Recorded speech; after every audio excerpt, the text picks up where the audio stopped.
Environment का question देखते हैं। तो जो टेस्ट पेपर 3 में इन्वायरमेंट का पहला क्वेश्चन है आपका, उसमें फर्स्ट है आपका 35 नंबर कि निम्नलिखित वायुमंडल में से कौन सा सबसे अच्छा सल्फर डाइऑक्साइड की सांद्रता को दर्शाता है। क्लियर? एक तरीके से ये क्वेश्चन में ये पूछा गया है कि जो आपके ऑप्शन हैं पाइनस, फर्न, आर्किड और लाइकेन, तो एक तरीके से ये सीधे इस क्वेश्चन में पूछा गया है कि इंडिकेटर कौन से हैं। इंडिकेटर का मतलब संकेतक, ठीक है। तो इसमें से जो आपका लाइकेन है, लाइकेन जो होता है यह सल्फर डाइऑक्साइड के प्रति सेंसिटिव होता है। अगर वातावरण में सल्फर डाइऑक्साइड के प्रदूषक पदार्थ हैं तो उस कंडीशन में लाइकेन की जो ग्रोथ होती है वो पर्याप्त रूप से नहीं हो पाती है, यानी इनकी सूक्ष्म मात्रा ही लाइकेन की ग्रोथ को इनहिबिट करती है, रोकती है।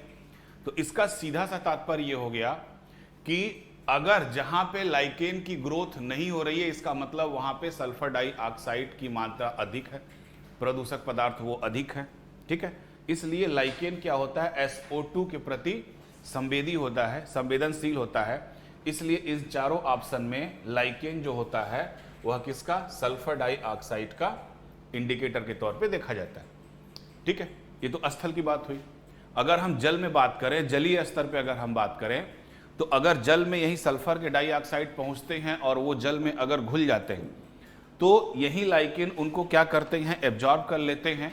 और जब एब्जॉर्ब कर लेते हैं तो ये सल्फर डाइऑक्साइड इस लाइकेन में फोटोसिंथेसिस की प्रक्रिया यानी प्रकाश संश्लेषण की प्रक्रिया को इनहिबिट कर देता है, रोकने लगता है, जिसके कारण लाइकेन की पर्याप्त वृद्धि नहीं हो पाती। तो बेस्ट ऑप्शन इसका है आपका लाइकेन।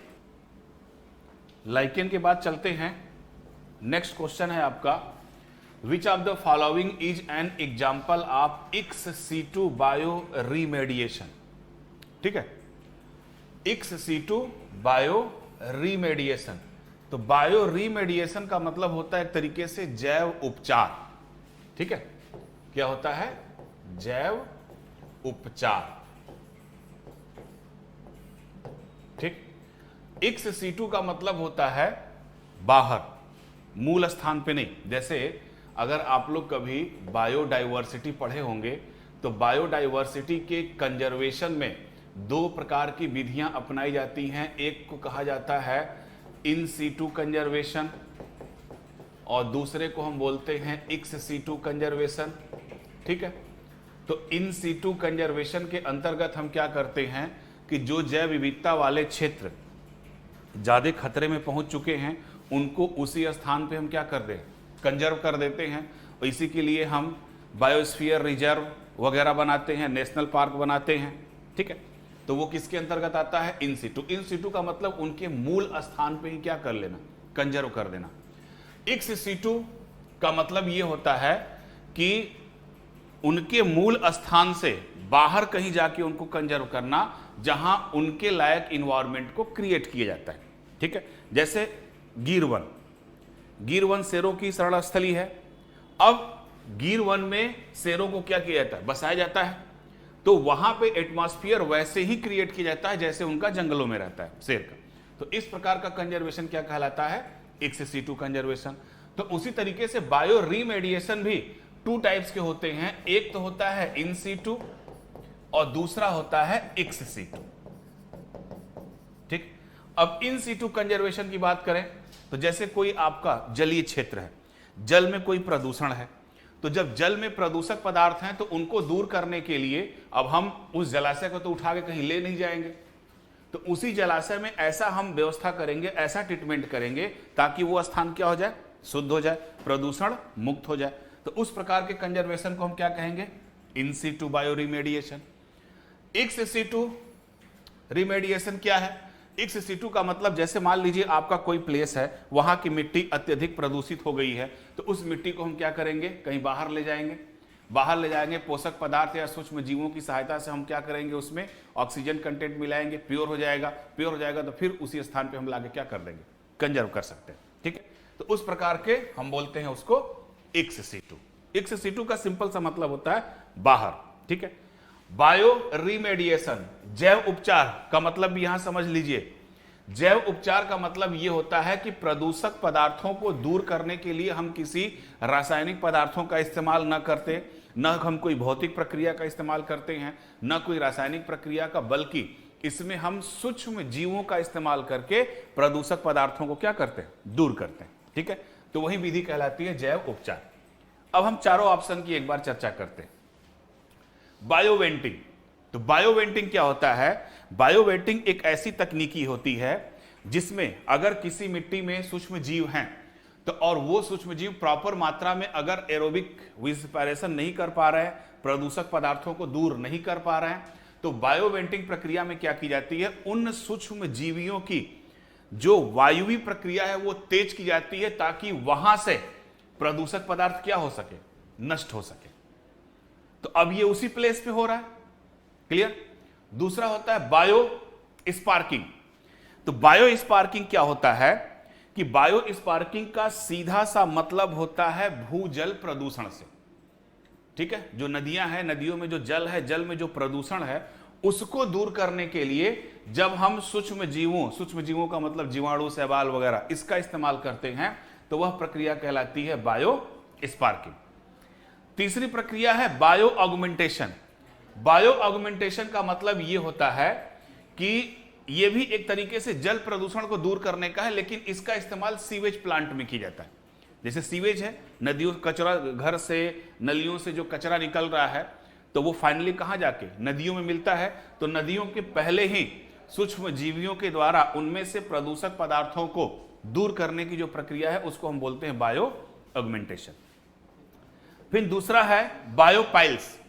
तो बायोपाइल्स का यहां पे सीधा सा मतलब होता है कि जो खुदाई की गई हुई मिट्टी है उस मिट्टी में संशोधन किया जाता है बाहर निकालकर, और फिर संशोधन करने के बाद उसी मिट्टी को वहां पे रिप्लेस कर दिया जाता है, जैसे खाद वगैरह बनाने में किया जाता है। तो इस प्रक्रिया को हम एक तरीके से बोलते हैं बायोवेंटिंग। तो अगर आप सही ढंग से ध्यान में देखेंगे तो ये तीनों अपने मूल स्थान पे हो रहे हैं, लेकिन बायोपाइल्स में क्या हो रहा है कि यहां की हम मिट्टी को निकाल रहे हैं, उसके प्रदूषक पदार्थों को उससे दूर कर ले रहे हैं, यानी कि उनके मूल स्थान से हम क्या कर रहे हैं, वहां से निकाल रहे हैं।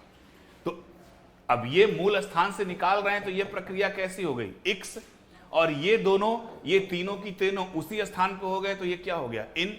तो अब क्वेश्चन में क्या पूछा है कि कौन सा एग्जांपल है एक्स सीटू बायो रिमेडिएशन का। तो बायो रिमेडिएशन के तो सारे एग्जांपल है, लेकिन एक्स सीटू का कौन है, बायोपाइल्स। तो इसका आंसर कौन सा होगा, डी आपका आंसर होगा। नेक्स्ट क्वेश्चन चलते हैं। नेक्स्ट क्वेश्चन में निम्नलिखित में से कौन सा भारत में जैतून के कछुए, ठीक है, यह है आपका ओलिव रिडले टर्टल्स। तो सबसे पहले इसके बारे में जानते हैं कि ये है क्या। तो जो ऑलरेडी ये आजकल बड़ा चर्चा में भी था पिछले साल से, तो ये जो कछुए होते हैं कौन से, ओलिव रिडले टर्टल्स, ये जो कछुए होते हैं, पहले ये तो विश्व के सबसे छोटे कछुए हैं और इनकी प्रजनन क्षमता अधिक होती है और बहुत प्रचुर मात्रा में पाए जाते हैं। इनका जो प्रजनन स्थल होता है वह है उड़ीसा के रसिकुल्या नदी के मुहाने पर। उड़ीसा में जो रसिकुल्या नदी है उसके मुहाने पर ये आते हैं, वहां पे अपना निवास बनाते हैं और वो वहां पे प्रजनन करते हैं और इनकी संख्या बढ़ती है। ठीक है, अब इनके प्रजनन क्षमता में या इनके निवास स्थल में बाधा कौन कौन उत्पन्न करता है। पहला, बीच का कटाव आ गया, बाधा उत्पन्न हो जाएगी, बेचारे अपना निवास नहीं बना पाएंगे, और जब निवास नहीं बना पाएंगे तो प्रजनन नहीं हो पाएगा। चक्रवात, ये भी डिस्टर्ब करता है। समुद्री तटों पर प्राकृतिक प्रकाश की व्यवस्था, दिन में तो ही है, रात में भी अगर प्रकाश व्यवस्था होती है तो इनकी प्रजनन क्षमता पे क्या होता है, प्रभाव पड़ता है। मशीनीकृत मत्स्य पालन, जो मछली पालन है, मछली पालन के तहत जो मछलियां मशीन से पकड़ी जाती हैं उनसे भी कटाव हो जाता है और उनसे भी भारी संख्या में कछुए क्या करते हैं, मछलियों के साथ पकड़ जाते हैं। इसीलिए ऐसा न हो तो जो समुद्री तटरक्षक बल है, समुद्री तटरक्षक बल ने एक अभियान चलाया हुआ है जिसका नाम है ऑपरेशन ओविल। जो उड़ीसा के तटरक्षक हैं, उन्होंने इन्हीं को बचाने के लिए एक ऑपरेशन ओविल प्रोग्राम भी चलाया हुआ है। क्लियर? और इन्हीं सब चीजों के कारण, बीच का कटाव, चक्रवात, समुद्री तटों पर प्रकाश व्यवस्था या मशीनी की मत्स्य पालन के कारण इनकी संख्या दिन प्रतिदिन क्या होती जा रही थी? घटती जा रही थी। इसी वजह से इन्हें IUCN की अति संवेदनशील कैटेगरी में भी इनको शामिल किया गया। ठीक है, नेक्स्ट क्वेश्चन चलते हैं।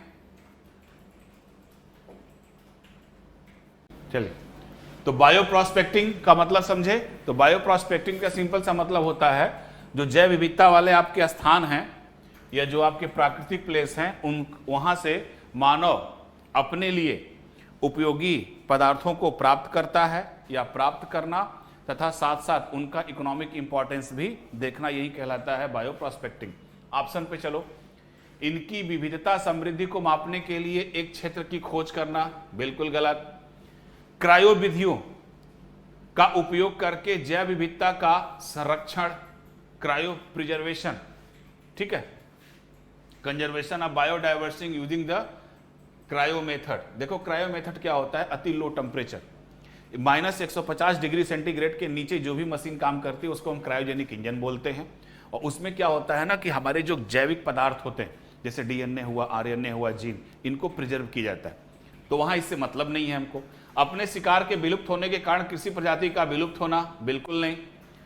आर्थिक महत्व के उत्पादों के लिए आणविक, आनुवंशिक और प्रजातियों के स्तर की विविधता की खोज करना, अभी मैंने आपको बताया, जो मानव के लिए उपयोगी हो और उनका आर्थिक महत्व भी हो। तो इसका बेस्ट ऑप्शन आपका कौन सा है? डी। ठीक है, नेक्स्ट चलते हैं क्वेश्चन नंबर 60। क्वेश्चन नंबर 60 है इसमें कि कौन सा इसमें संकेतक यानी इंडिकेटर स्पीसीज है? गौरैया है, ठीक है, ट्यूबिफेक्स है और रिवर ओटर है। ठीक है ना? तो देखो, संकेतक का मतलब यह होता है कि इंडिकेट करना। ठीक है ना? जैसे मान लीजिए मौसम चेंज होता है तो अक्सर देखते होंगे कुछ लोगों को सर्दी जुकाम बुखार आ जाता है ना? तो अगर आपको मौसम की जानकारी नहीं है तो उनको देखकर आप समझ जाते हो कि या तो मौसम बदलने वाला है या तो मौसम बदल गया। तो ठीक उसी तरीके से जंतु और पौधे होते हैं जो इंडिकेट करते हैं कि यहां पर इस चीज का चाहे पॉल्यूशन हो, चाहे मौसम गड़बड़ होने वाला हो। जैसे जो कॉस्मिक रेज निकलती हैं, सिस्मिक जो रेज निकलती हैं भूकंप के समय में, उनको पहचानने की मनुष्य के अंदर तो क्षमता नहीं, लेकिन जानवरों के अंदर है। वो पहले ही ताड़ लेती, इसलिए देखिए चूहों से बिल निकल के भागने लगते हैं, बिल से निकल के पक्षियां उड़ने लगती हैं। ये इंडिकेट हो जाता है कि कुछ न कुछ प्राकृतिक घटनाएं होने वाली है, विशेष तौर से भूकंप से रिलेटेड। ठीक उसी तरीके से जो आपकी गौरैया होती है, ये गौरैया एक बायो इंडिकेटर होती है। ठीक है, तो ये जो गौरैया क्या करते हैं, ये साफ सुथरे स्थान पे पलती हैं, जहां पे हवा स्वच्छ हो, खाने की मौजूदगी हो, वहीं पे ये अपना जीवन सरवाइव करती हैं। और आप देखे भी होंगे, अगर आप छोटे होंगे आपके गांव में, कि इनका निवास स्थल आपके निवास स्थल पे ही होता है। ठीक है, तो ये भी काम करती हैं। टूबीफेक्स को एक तरीके से हम नॉर्मली बोलते हैं कि ये जली जंतु हैं, जैसे आपका केचुआ है ना, उसी तरीके से ये जली केचुआ है, और ये बिल्कुल साफ पानी में ही पनपता है। अगर पानी में कोई पॉल्यूशन है तो इनकी वृद्धि बिल्कुल क्या हो जाती है, रुक जाती है। तो ये भी क्या करते हैं, वाटर पॉल्यूशन को इंडिकेट करते हैं। फिर रिवर ओटर, नाम सुना होगा, एक उदबिलाव। ठीक है, तो उदबिलाव भी क्या करते हैं, क्लीन वाटर में ही ये सरवाइव करते हैं। अगर वाटर में किसी भी प्रकार की अशुद्धि हो, विशेष तौर से सल्फर और फास्फोरस की अशुद्धि हो, तो ये वहां पे निवास नहीं कर पाते हैं। ठीक है, तो ये तीनों की तीनों, गौरैया और आपका ट्यूबिफेक्स जो जली केचुआ है और रिवर ओटर, ये तीनों की तीनों क्या है, एक प्रकार के इंडिकेटर है। तो इसमें कौन सा ऑप्शन सही होगा आपका, 1, 2 एंड 3। नेक्स्ट क्वेश्चन पे चलते हैं। क्वेश्चन नंबर है आपका 68 है, निम्नलिखित युग्मों पर विचार करो। बड़ा आसान क्वेश्चन है ये, ध्यान देखिएगा कि दाचीगाम जो नेशनल पार्क है, ये आपके जम्मू एंड कश्मीर में है। ठीक है, इसमें दिया है सिक्किम, बिल्कुल नहीं। कान्हा नेशनल पार्क, ये आपके मध्य प्रदेश में है, बिल्कुल सही बात है। फंगवई पुई सॉरी फवंगपुई राष्ट्रीय उद्यान, ये जो है आपका पड़ता है मिजोरम में, न कि असम में। तो इसका कौन सा आपका क्वेश्चन ऑप्शन सही है? ओनली 2। कान्हा नेशनल पार्क कहां है आपका? एमपी में। तो इसका बेस्ट ऑप्शन आपका कौन होगा? बी। 68 के बाद नेक्स्ट क्वेश्चन है आपका 70, प्राकृतिक लिप्स और पॉइंट बार। ठीक है, ये एक्चुअली ज्योग्राफी का मेन क्वेश्चन है।